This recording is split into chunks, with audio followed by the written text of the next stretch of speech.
Good morning, everyone. I hope you had a great week. You did, right? Had a great week? We did. Yesterday, my wife and I and middle daughter took the 3 grandchildren bowling. It was a great experience.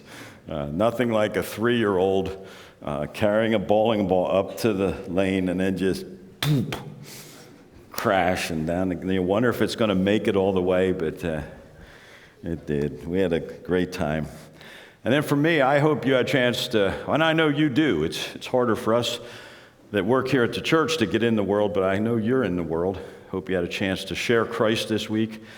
For me, I've been doing I do a lot of funerals for people in the community that don't have a church. And there's a lot more people in our community that don't go to church. A lot of unchurched people. And so Friday afternoon, I was able to do a funeral for a family that didn't have any kind of church. And I always get the same thing. I tell you this all the time. But they said, we don't want anything religious. And I'm like, what is that? I don't want anything religious. Because out of this non-religious service, they talked about God, they talked about heaven, they talked about a lot of religious stuff. And it's always fun, but then to get into conversations with people that don't know the Lord, and just to be able to interact, for me personally, with people that aren't believers, is just something that I enjoy doing, and getting out in the community and doing that. And so I hope you had a great week as well. Let's go through this. 2 overriding concepts that we're looking at. First one is this: God uses flawed people to do his work. He just does. The second thing we want you to see, and going to keep this in front of you all the time, is God's work is unstoppable. You can't stop it. My disobedience will not stop God's work. And Jonah's disobedience did not stop God's work. The crazy thing about Jonah is this: he's bitter, he's mad, he's running, and God still saves the whole city of Nineveh. Go figure, huh? But so God's work is unstoppable, and I want you to see that, because I think that's something that you have to understand and believe and know. That God is going to do his work. Even world conditions today, as bad as they are, and all the stuff that we see taking place in our world today, it's not going to stop God from doing what he's doing. And always think of this: whenever you go into the Bible and you look at prophecy, prophecy is not God's awareness of the future. Prophecy is God's determination of the future. Prophecy is just simply saying, this is what I'm going to do. And there's nobody going to stop it, because God's work is unstoppable. So we started looking at Jonah. What's the difference between liberation and punishment? And I want you to see this, because I think this is a very, very important concept to understand. And let me just go on record and say this with you right up front: God never punishes his kids. God never punishes his kids. He took that on the cross. All it says is this: whom the Lord loves, he corrects. God always corrects his kids. That word discipline, whom the Lord loves, he disciplines, is the idea of turning in direction. As a child, you change the direction. So even as a parent, you really don't want to punish your kids. You want to discipline your kids. Because punish them is saying, bam, bam, for what you did. Discipline is saying, no, turn in the right direction. This is bad, but this is what you need to do. So as a parent, you don't punish your kids, you discipline your kids. You teach them the direction that they should go. You teach them what they should have done. And that's what we have to understand. So I want you to see in the life of Jonah that from Jonah's perspective, he gets liberated. God always liberates his kids, but he doesn't punish his kids. Now, people in the world, the people that aren't his, he will punish them. In fact, he'll punish them for eternity. He won't punish you for eternity. He'll liberate you for eternity. And you see, that concept just plays all the way back into our lives even today, that the punishment has been removed. And not simply that it's been removed, the punishment was taken by Christ for us. That's the concept. So we looked at this. What's going on in the life of Jonah? Let me go through this quick. We read the scriptures last week. Great wind, mighty tempest. Jonah's down in the bottom of the boat, fast asleep. What's going on in his life? He's running. He's supposed to go up here, put it in perspective for us. He's supposed to go to Boston. He's headed to LA. That's kind of the direction and how he's on the run. God's pursuing. And that's what we see. We saw it last week, and I think that's where we can identify because all of us have done the same thing. And Jonah is someone that we can totally identify with because we too have run, and we found out God can run faster than we can run. What happens when one of God's kids, like Jonah, makes a decision to run, or what happens when you or I decide to run? One, we put our own life at risk. We really do. Secondly, we saw this. We put the lives of others at risk as well. And thirdly, you put the reputation of God at stake. And God has to prove himself, and he will. Loved hearing the testimony this morning of what God does through giving. Prove me now. Prove me. And see, and God will always prove himself to be the God that he truly is. What happens to Jonah? He's exposed. We read that. They cast lots, and the lot fell on Jonah. And then we saw he's expelled. They're going to toss him over the side of the ship because the storm on the sea is so great. Now I want to ask the questions, what can we learn from this scene? It's the scene where Jonah is thrown overboard in the ship. They're out in the Mediterranean Sea. It is a horrible storm on that sea. The mariners are scared to death. When the guys that are the mariners are scared, you know that it's trouble. So what happens is we learn believers can make bad decisions. And we do. I remember with my dad, he used to always tell me this. He said, look, you're going to make mistakes. You're going to make bad decisions. He said, just pray you don't make gigantic ones, right? So we're going to make bad decisions. Jonah found God's instructions to be hard. They always are. Whenever God calls you to something, it's never easy. It's not an easy task. It's a task that requires God to see you through. And if we obey God, we must disobey ourselves. That's the internal struggle that goes on in every believer. Whenever we're called to obedience, it's a case of, do I obey God or do I obey myself? And what we learn in therein is the hardness of obedience. Obedience is never easy. That's why sometimes people say it was a whole lot easier before I got saved. It was, because you didn't have that internal wrestling going on. Now you have this wrestling that goes on in you. And you're there saying, I know what I should do because this is what the Bible says. Take giving, for example. I know what the Bible teaches about giving, but there's an internal wrestling that goes on saying, am I going to obey it? And what you do in saying, I'm not going to obey it, is then you elevate yourself to the position of God. And our sin is always our instinctive attempts to make ourselves God. That's Jonah. That's also us. You really can't outrun God. We learned that. Our running from God impacts others. We learned that. We learned that God's mercy is massive. It is. How do people run from God? I want to talk, here's where we pick up from last week when we left off. How do people run from God? Because I want you to see this in this story. There's a lot of people running from God. It's not just Jonah. There's a whole scenario that's taken place. There's a whole scene that's taken place. The stage isn't just Jonah on the stage. The stage is full of people. The stage is full of people from Nineveh. The stage is full of mariners that are headed to Tarshish. The stage is full of people. It's not a one-man show here going on in the book of Jonah. There's a lot of people involved in this story. And, of course, God himself is highly involved in this particular story. So how do we run from God? The sailors are a picture of pagan people running from God. They are. Now think about it. They run to other religions. They, in the midst of this particular storm as it's going on, they're praying, but they're praying to their gods. And what's interesting is God is going to take an individual who is in the process of running, and God is going to show himself to these guys who are running toward other gods through this disobedient servant. He's going to show these disobedient people who the real God really is. When you go out in the world, some of the people that you're going to face are very religious people. They go here to this. When we look at our world and what's going on in our world. Man, I was driving the other day and I'm behind a car, and on the back of the car it says, "No more war." I wanted to get out of my car, walk up to the guy and just say, "How's that working out for you?" No more war. I mean, we're only 6, 7, 10,000 years into creation, right? And has there been any time in the history of the world when there hasn't been a war? No more war. I'm for it. But as long as there's pagan people running from God, all wars ultimately are religious wars. Because all wars are people that are running from God. Hitler was a man running from God. He was running to evolution and all kind of false theories of religions. Islam today is a religion. And people are devoutly religious, but they're devoutly religious.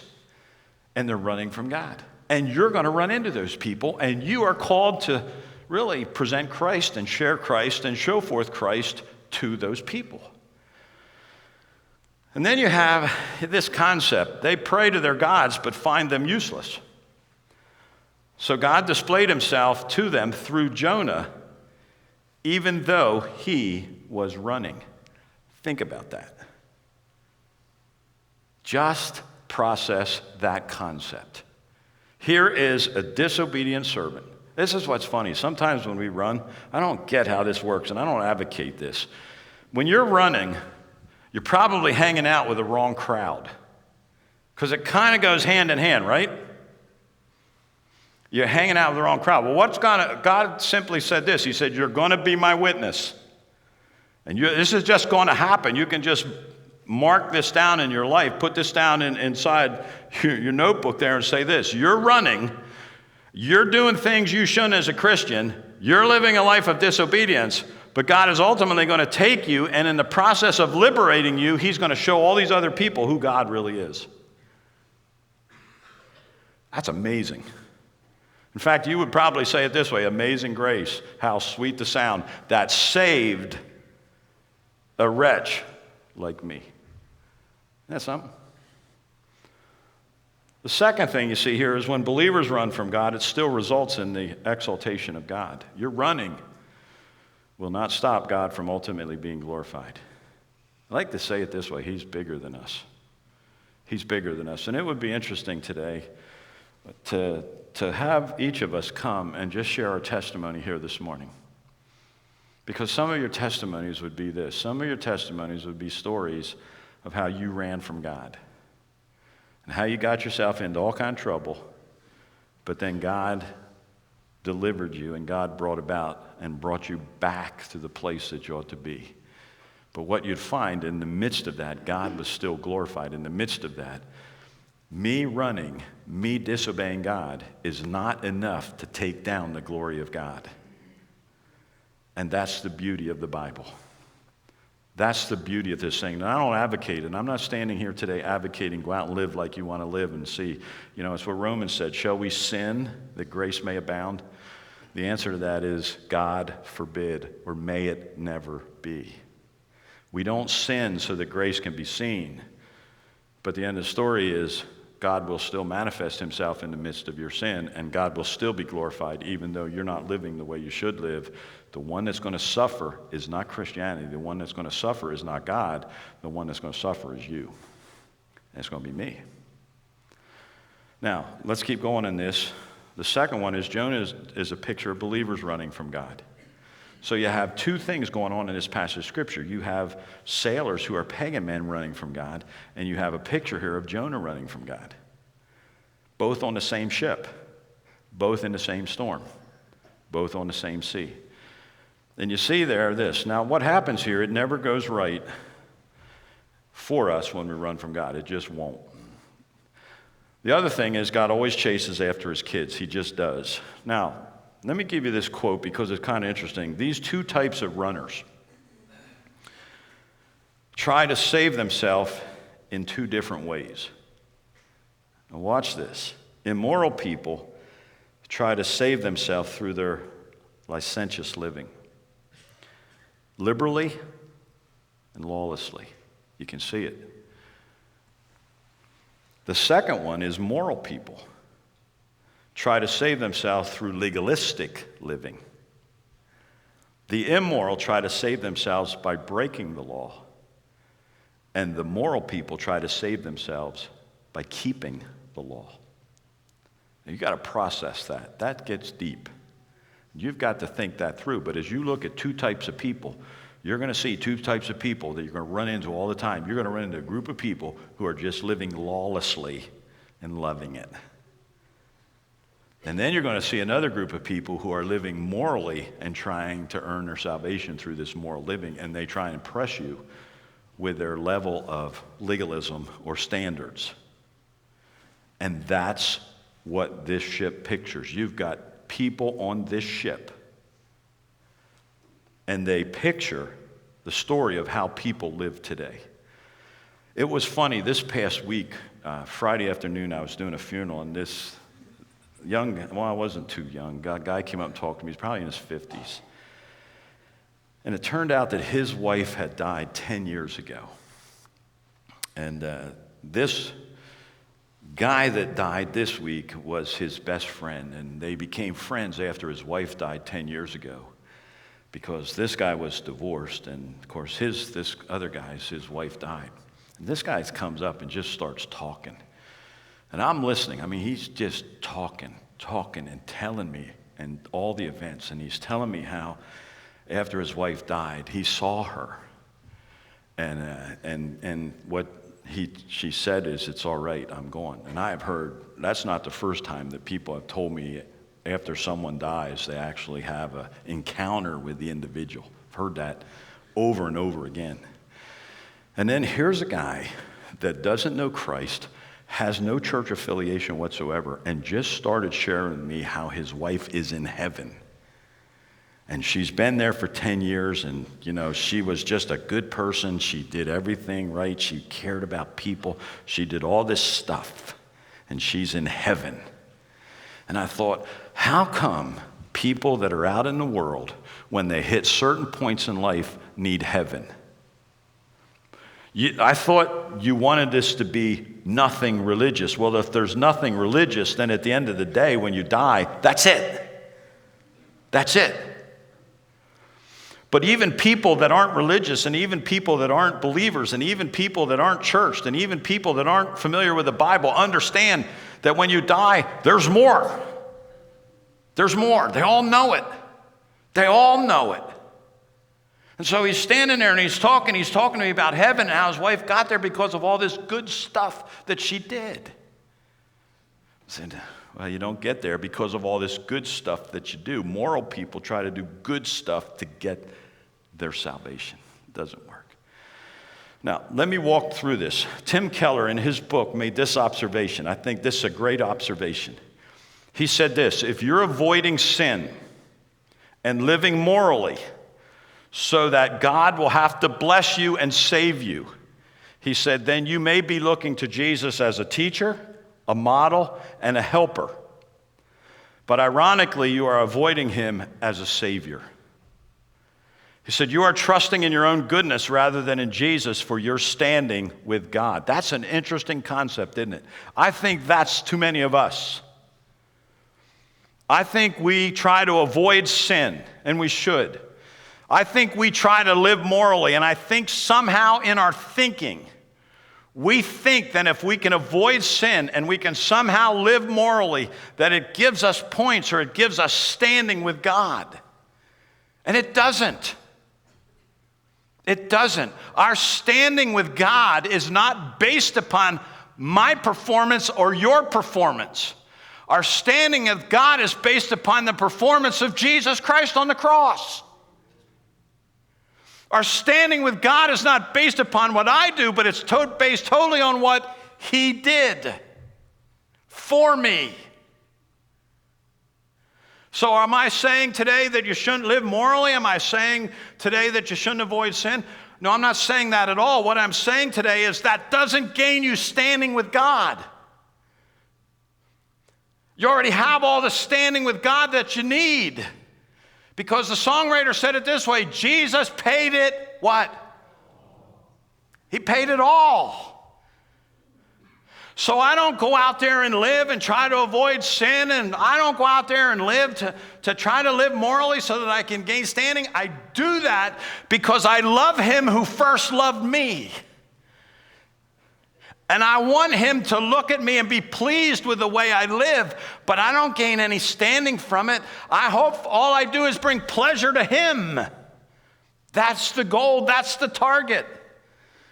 Paul said it, that whether it be by life or by death, that Christ may be exalted in our lives, whether by life or by death.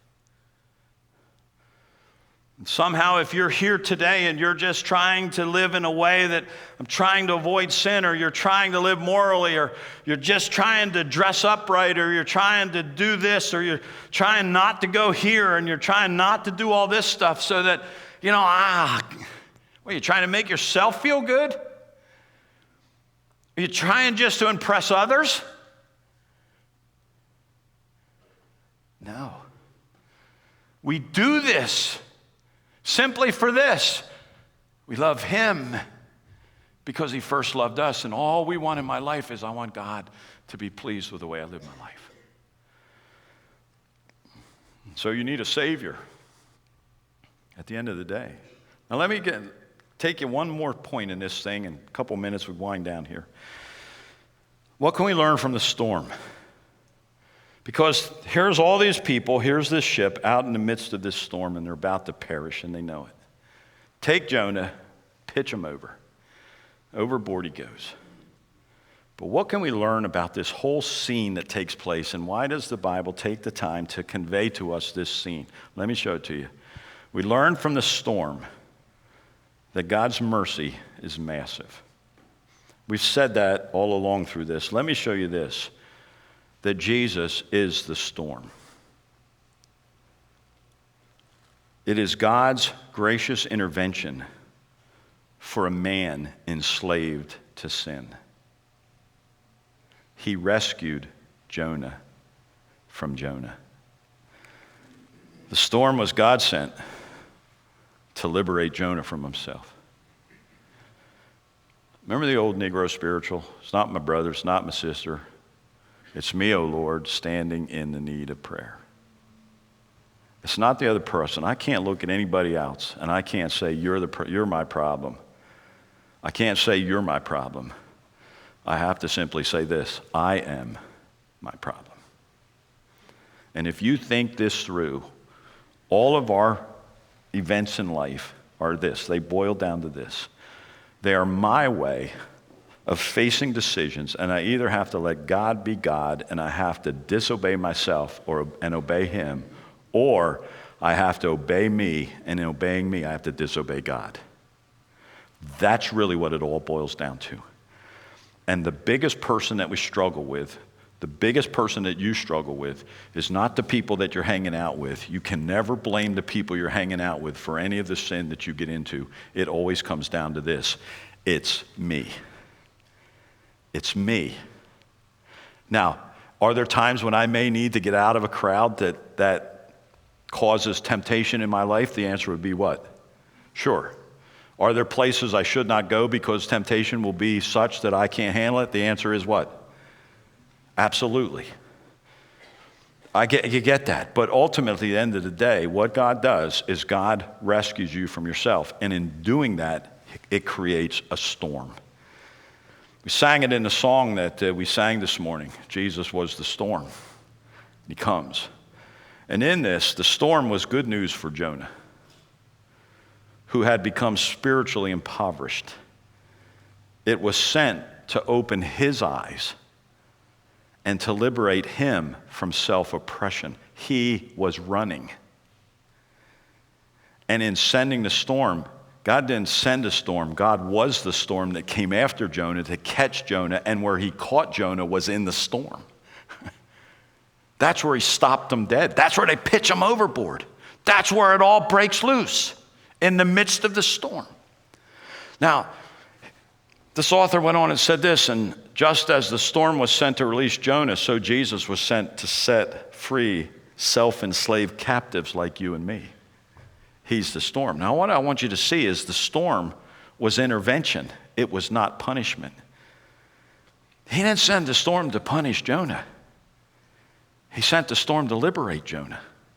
And that's what he does with us. That's exactly what he does with us. So it comes down to this: until we see God sent storms as interventions and not punishments, we'll never get better. We'll only get bitter. You see, what we tend to get bitter at is the people in our lives or the circumstances in our life. And if we don't see those people as God sent, and we don't see those circumstances as God sent interventions, then we're going to be bitter people like Jonah was. Listen, Jonah was the picture of this is incredible. Jonah's 3 days in the belly of a great fish, mad as a hornet.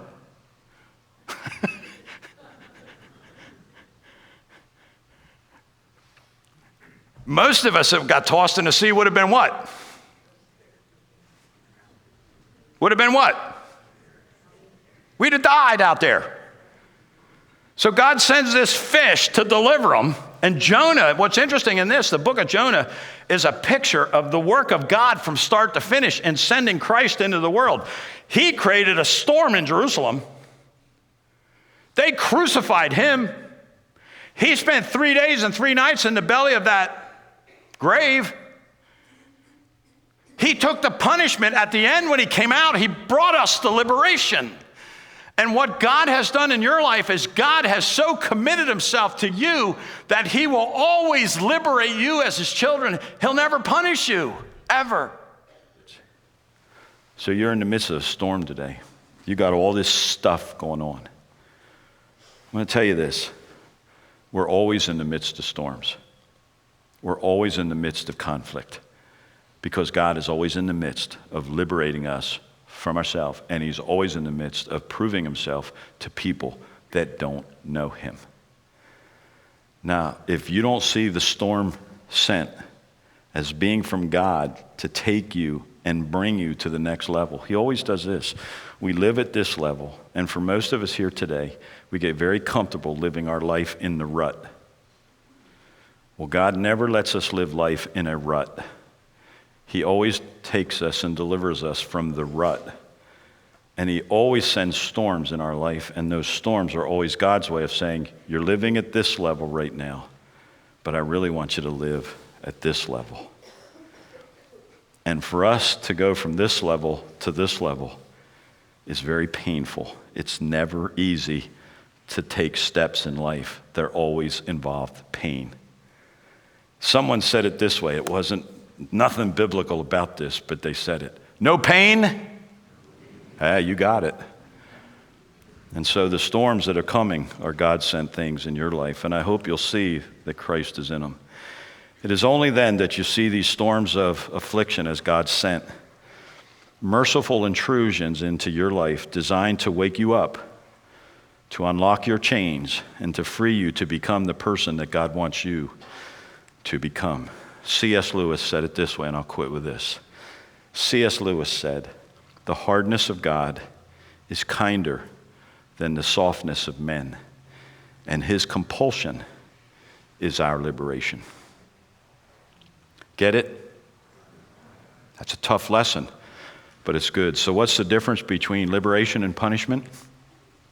For the Lord disciplines, the Lord corrects the one he loves, and chastens every son whom he receives. And that's the story of Jonah, and that's the story of us.